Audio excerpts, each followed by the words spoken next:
My name is Betty. I've been working in an office at a small company since I graduated from college. I've always been rather plain looking, which didn't make me very popular with guys, resulting in few romantic opportunities. Before I knew it, I was in my 30s without a boyfriend. Feeling lonely and worried about never getting married, I decided to take a leap of faith and signed up for a dating app. That's how I met and married my husband, Daniel. Daniel is 2 years younger than me at 28. Handsome and tall, he works in sales at a well-known company and is honestly way out of my league. Daniel is a kind-hearted man. He insisted that the bride should be the star of the wedding and let me have our ceremony in my hometown.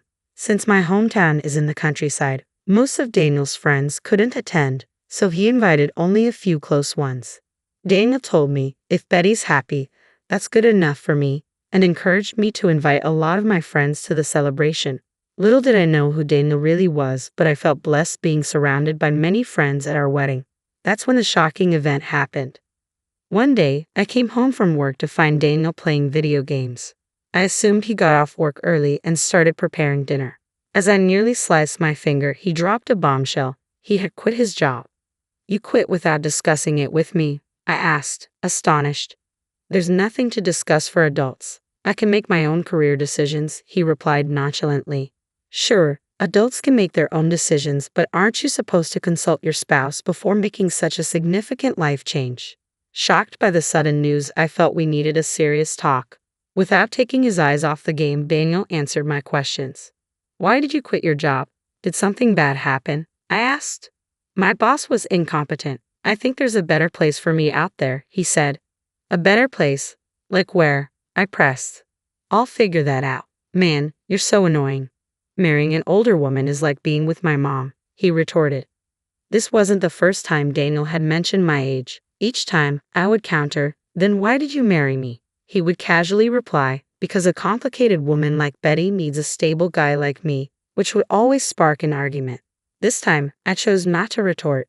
The main issue at hand was our future lifestyle. It was clear that with Daniel quitting his job, we couldn't maintain our current way of life. "Daniel, we're also sending money to your parents. Remember, their rent is high, and if you're not working, there's no way my income alone can support both households." This had become a concern shortly after Daniel and I got married. Both of Daniel's parents, still in their 50s, had quit their jobs, claiming, "Our backs and shoulders hurt. We can't keep working this hard if we want to live a long life." That was their choice, and while it may sound cold, I thought they should live their lives as they please, so I didn't say anything. The situation changed the month after they quit their jobs. They came to our apartment asking for financial assistance.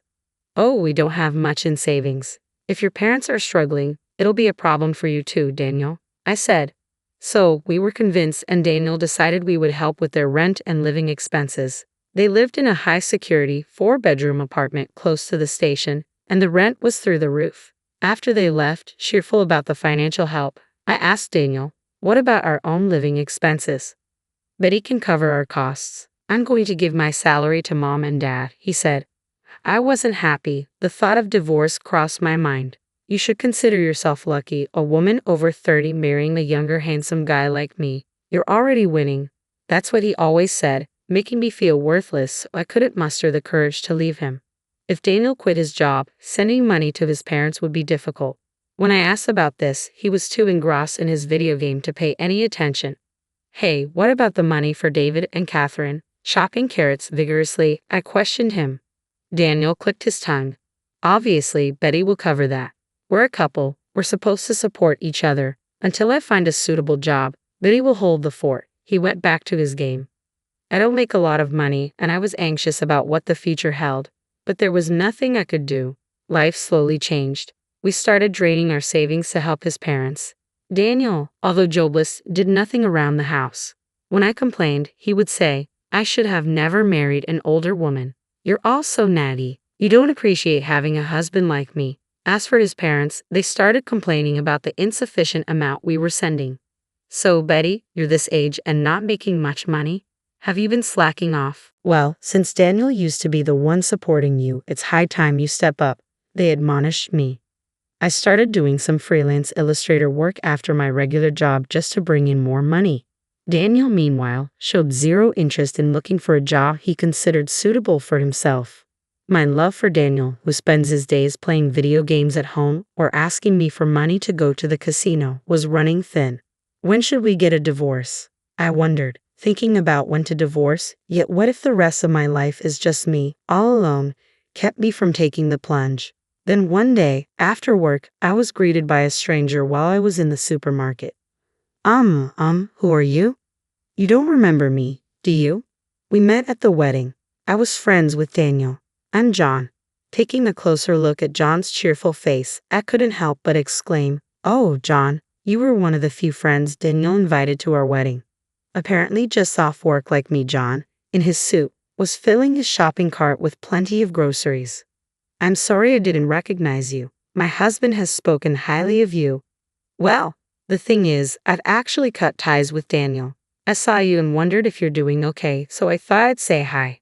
I was surprised to hear John speak of his friendship with Daniel in the past tense. I never thought he had actually severed ties. John then proceeded to explain to my astonished self that the reason Daniel held our wedding in my hometown wasn't out of kindness.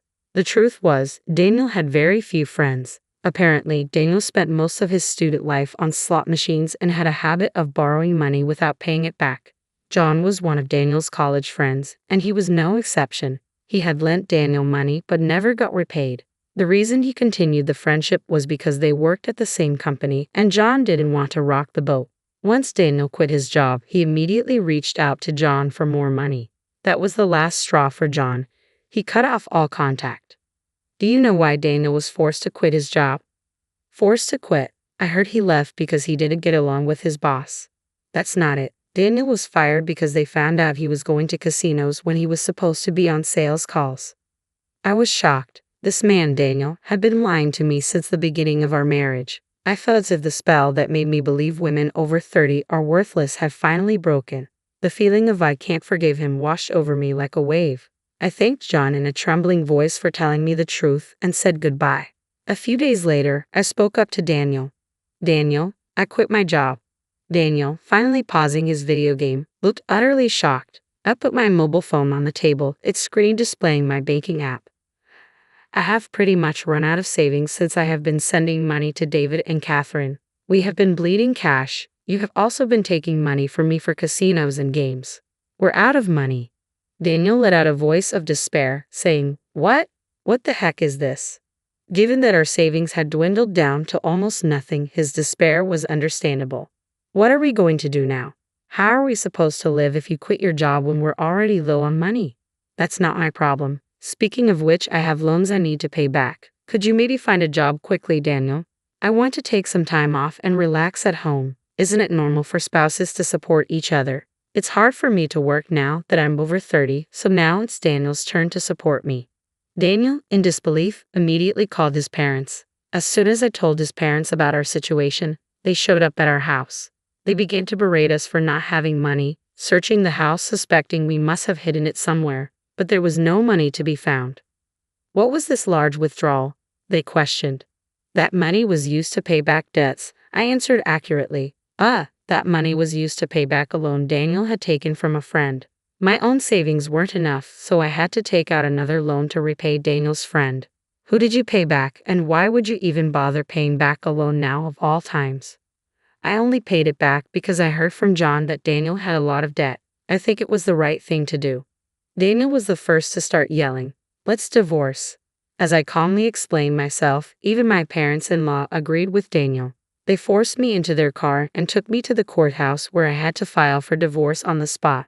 "Glad I won't have to see your broke old face anymore," Daniel said before leaving. I immediately headed to a cafe where John was already waiting. "John, sorry for the trouble. I was able to file for divorce successfully." "Oh good, I was worried, so it's a relief?" Actually, Daniel was the one who told me he wanted a divorce, but this was all a plan between John and me. Simply saying I wanted a divorce would have led to Daniel and his parents making a fuss, as they wouldn't want to let go of their cash cow. I figured the quickest way to sever ties with Daniel and his parents was to prove I had no value as their financial source. Fortunately, my side job as an illustrator had started to pay off, and I had saved quite a bit. I had this money deposited into a bank account that I kept hidden from Daniel and his parents. It's true that I repaid the money Daniel had borrowed from John. but I had actually given John more money than that amount. It was all part of the plan to lower my bank balance, and John was more than happy to go along with it. After successfully filing for divorce, John met me at the cafe to return the extra money. However, the envelope he handed me contained all the money I had given him. "John, this is too much. The money Daniel borrowed belongs to you, doesn't it?"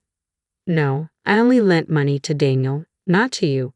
When I gave Daniel the money, I had no intention of getting it back. I cut ties with him because I didn't like his attitude afterwards. So this is all your money. Having a bit more cash can't hurt when you're rebuilding your life." I could only feel gratitude toward John, who said this with a smile. He had opened my eyes to Daniel's true nature and had been part of my plan to divorce. I tried to give him some money as a token of my gratitude, but he only accepted enough to cover his coffee at the cafe. After meeting John, I stopped by my former workplace. I had left my hidden bank account card with the CEO for safekeeping. Though my boss understood my situation and regretted my departure, I had no choice but to quit since Daniel knew where I worked and could potentially cause trouble later. "It's been tough, but I wish you all the happiness in the world," he said as my coworkers gifted me a beautiful dress and shoes.